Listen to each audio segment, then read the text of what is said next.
I decided to pursue therapy as a profession, to become a therapist, because of my own experience in therapy. I started meeting with a counselor when I was actually a pastor in Los Angeles. I'm originally from Iowa, moved out to Los Angeles to go to seminary to be a pastor, and I experienced chronic anxiety, which led to depression.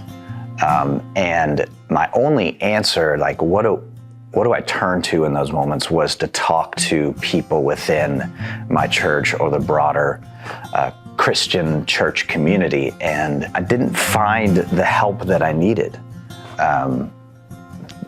My version of Christianity at the time was, since I'm going to be a leader, I needed to be strong.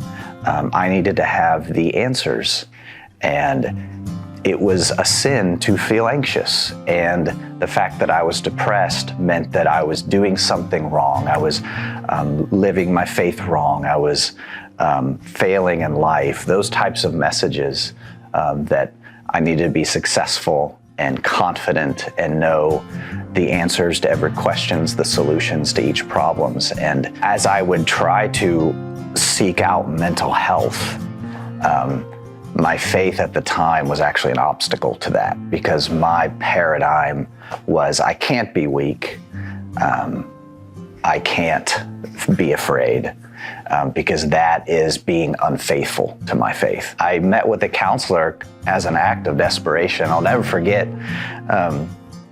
I was incredibly anxious, feeling a lot of grief and depression, and my friend, who had been through some real marriage struggles, had went to this retreat, and that's where I met my first therapist, and then also had my first experience in therapy. And while that week-long retreat didn't make all the painful emotions go away, through the work with my therapist, my perspective shifted, and that was this. I believed that the pain that I was feeling was something that I needed to overcome and get over before God could meet me. In other words, my emotional pain was keeping God from me. And it was actually the exact opposite. God wanted to meet me in my pain.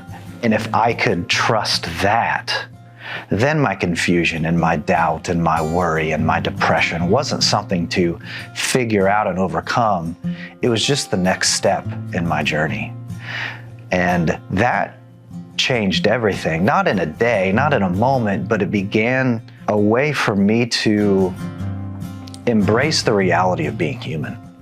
Our emotions aren't something to be overcome, outrun, defeated. They're something to be felt, and they are something to respond to.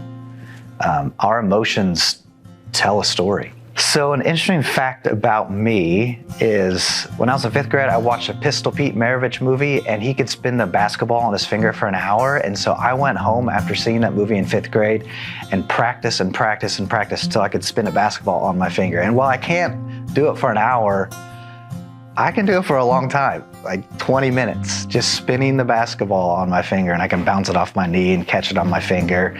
And if there was a basketball here, I'd do it, but there's not, so you're just gonna have to believe me.